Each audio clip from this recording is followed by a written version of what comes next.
عرب کے اندر سال کے بعد عورتوں کا ایک میلہ لگتا تھا خانہ کعبہ کے پاس. صرف عورتیں اکٹھی ہوتی تھی, میلہ لگا ہوا تھا. ایک تورات جاننے والا یہودی عالم بھی آیا ہوا تھا. وہ بیویوں کے مجمع پہ نظر ڈال کے کہنے لگا, بیویوں, مرد کا کام تو کوئی نہیں عورتوں کے مجمع میں بات کرنا, لیکن میں تمہیں ایک پیغام دینے لگا ہوں. اللہ کے آخری رسول جو مکے میں پیدا ہونے والے ہیں, ان کے آنے کا وقت قریب آ گیا ہے. وہ بیوی بڑی خوش نصیب ہوگی جنہیں ان کی رفاقت ملے گی. عورتوں نے جب دیکھا کہ مرد آ گیا عورتوں کے میلے میں, تو انہوں نے ڈانٹا, جھڑکا, کہا چل اٹھا اپنی کتابیں اور نکل جا. حضرت خدیجہ کہتی ہیں باقیوں نے ڈانٹا, پر میں نے بات پلے سے باندھ لی.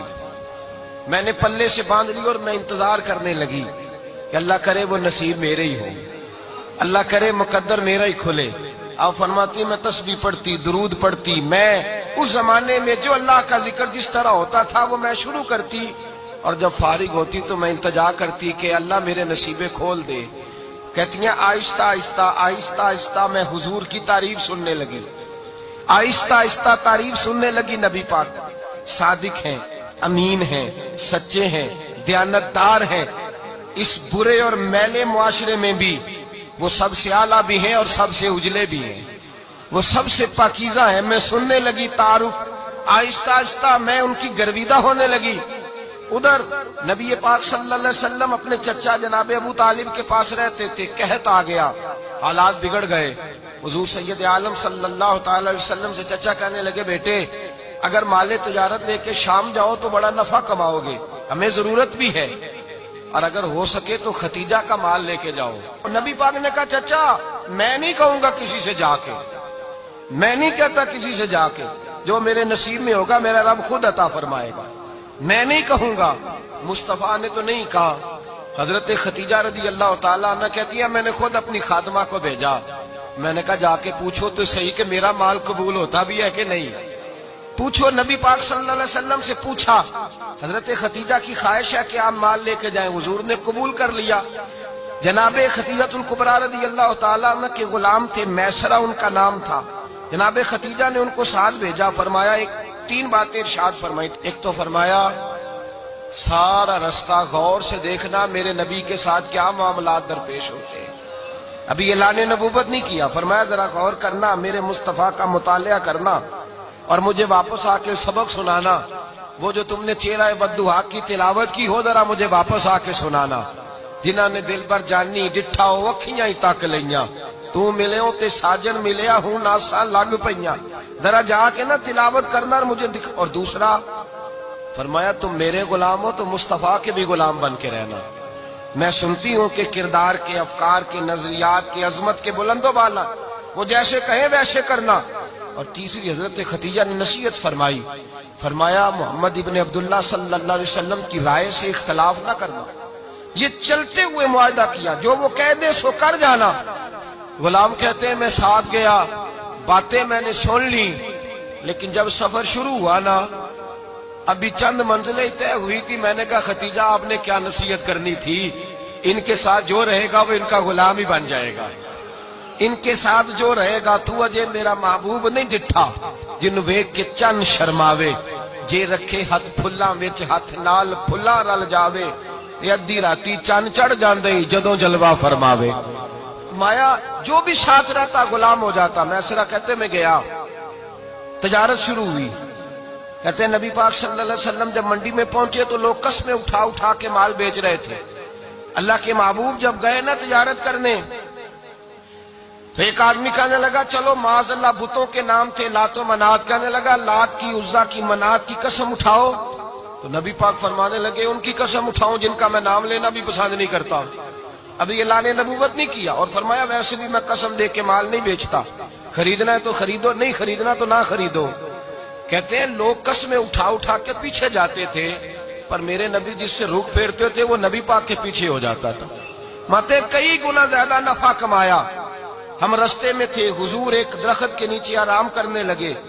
ایک عیسائی راہب غار میں بیٹھا تھا, نکل کے آ گیا. مجھ سے کہنے لگا مجھے وہ جانتا تھا. میں سرا یہ کس کو ساتھ لائے, یہ کون ہے؟ میں نے کہا اہل قریش کے ایک معزز آدمی ہے. کہنے لگے یار جس درخت کے نیچے یہ لیٹے ہوئے ہیں یہاں عام آدمی نہیں لیٹ سکتا, یہاں وہی لیٹے گا جو اللہ کا سچا رسول ہوگا. یہاں دوسرا کو لیٹ ہی نہیں سکا. یہ رسول ہے، ان کا خیال رکھنا. کاش میں اس وقت تک زندہ رہوں جب یہ نبوت کا اعلان کریں. میسرہ کہتے ہیں میں غلام ہو گیا. نبی پاک صلی اللہ علیہ وسلم کی ادائیں مجھے بھانے لگی. جب واپسی پہ نکلے تو گرمی بڑی شدید تھی. فرماتے ہیں جب دھوپ تیز ہوتی تو بادل کا سایہ آ کے حضور پہ سایہ کر دیتا. بادل کا ٹکڑا نبی پاک پہ. اللہ جانے کہاں بیٹھ کے لوگوں نے کتابیں پڑھی ہیں جو کہتے ہیں 40 سال کے بعد نبی بنے تھے. پتہ نہیں کہاں بیٹھ کے کتابیں پڑھی ہیں. ہم نے تو جو سیرت پڑھی ہے وہ بتاتی ہے کہ تیری حیات پاک کا ہر لمحہ پیغمبر لگے، ہر لمحہ پیغمبر لگے. یہاں تو وہ لوگ جو کئی سال پہلے 20 اور 25 سال پہلے حضور سید عالم صلی اللہ علیہ وسلم کی رفاقت میں رہے وہ اعلان کر لوگ پتہ نہیں کہاں بیٹھ کے کتابیں پڑھتے ہیں، کہاں بیٹھ کے. میرے نبی پاک سے صحابہ نے پوچھا حضور آپ کب نبی تھے؟ فرمایا ابھی آدم کی مٹی گوندی جا رہی تھی، ابھی آدم کی مٹی گوندی جا رہی تھی، میں تب بھی اللہ کا رسول تھا. میرے بھائی نبی رحمت سید عالم صلی اللہ علیہ وسلم کے غلام حضرت ختیجہ کے غلام کہتے واپس آیا. اور پہلے بھی کئی دفعہ حضرت ختیجہ کا مال گیا تھا، بڑے نفع آئے تھے، پر جو نفع اس سال آیا وہ پہلے کبھی نہیں آیا تھا. کہتے ہیں مجھ سے حضرت ختیجہ کی سہیلی بھی بیٹھی تھی، میں بھی آ گیا. اور جناب ختیجہ کی سہیلی کہنے لگی چل مال کے بارے میں کچھ بتا، کتنا بکا؟ میں نے کہا مال چھوڑو، مصطفیٰ کی سنو. اور پھر کہتی چلو ٹھیک ہے، بادل سایہ کرتا تھا، چلو ٹھیک ہے. تم سے راہب نے پوچھا تھا یہ صحیح ہے، انہوں نے تیری سارے رستے بڑی خدمت کی، تیرا بڑا خیال رکھا، پر یہ بھی بتا تجارت کیسے ہوئی؟ تو میسرہ کہنے لگا زندگی میں نے بھی ساری گزار دی ہے، پر اس رسول کے ساتھ 4 دن ہی گزارے ہیں. حد ہو گئی مجھ سے، اور کچھ نہ پوچھو، اور کچھ نہ پوچھو. آ میرے دل آمنہ کے لال کی باتیں کریں، اور کچھ نہ پوچھو، بس ذکر ان کا چھیڑیے ہر بات پر، اور چھیڑنا شیطان کا عادت کیجئے. بس مجھے حضور کے تذکرے بیان کرنے ہیں، ذکر مصطفیٰ کرنا ہے. حضرت ختیجہ الکبریٰ بڑی متاثر ہوئی. کہتی ہیں مجھے درجنوں لوگوں نے پیغام نکاح دیا تھا پر میں نے سنی نہیں تھی. میں نے نفیسہ کے ہاتھ پیغام بھیجا.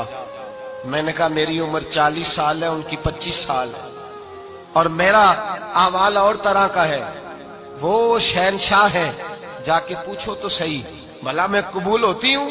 پوچھو. نفیسہ کہتی ہیں میں آئی تو وہ خاتون جن کے لیے لوگ بڑے بڑے قریش پیغام دیتے تھے، پیغام لے کے آئی.